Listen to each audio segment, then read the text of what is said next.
बिस्मिल्लाहिर्रहमानिर्रहीम। जी आज हम सीखेंगे कि एम एस वर्ड में हम उर्दू कैसे लिख सकते हैं। इसके अलावा गूगल में उर्दू सर्च करने के लिए या फेसबुक पे उर्दू में कमेंट्स देने हैं तो वो हम उर्दू कैसे लिख सकते हैं।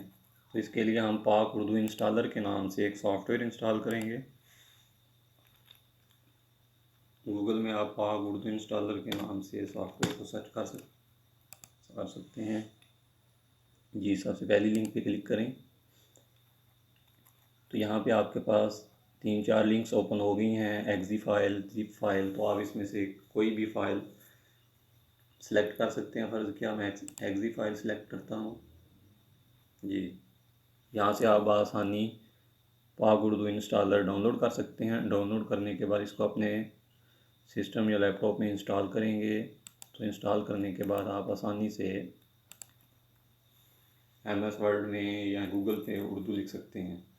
सबसे पहले हम एम एस वर्ड में देखते हैं कि उर्दू कैसे लिखेंगे। सबसे पहले आपको एम एस वर्ड में अलाइनमेंट तब्दील करना होगी, क्योंकि आप इंग्लिश से उर्दू लैंग्वेज लिखने जा रहे हैं। तो आप लेफ़्ट अलाइनमेंट से राइट अलाइनमेंट सेलेक्ट करेंगे। फिर इसके बाद उर्दू फ़ॉन्ट जमील नूरी सेलेक्ट करेंगे।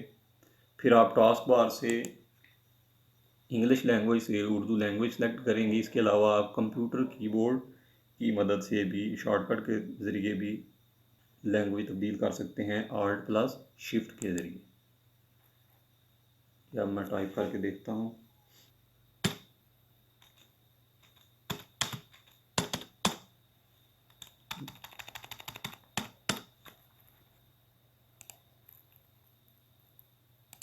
जी इस तरह आप बआसानी उर्दू में टाइप कर सकते हैं। इसके अलावा गूगल में भी उर्दू में लिख सकते हैं।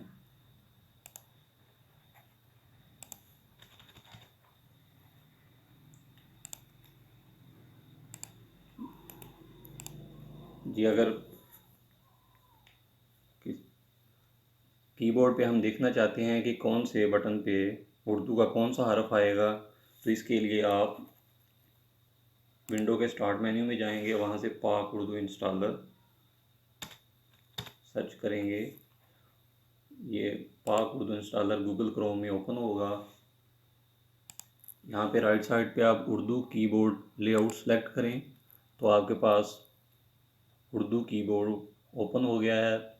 यह नॉर्मल कीबोर्ड है, यानी कि आपने शिफ्ट या कैप्स लॉक का इस्तेमाल नहीं किया तो ये वर्ड्स आएंगे कीबोर्ड के मुख्तलिफ बटन पे अगर शिफ्ट के ज़रिए। इसके अलावा आल्ट के ज़रिए भी दिए हुए हैं। तो आप यहाँ से बआसानी उर्दू लैंग्वेज उर्दू टाइपिंग के बारे में देख सकते हैं। बहुत शुक्रिया।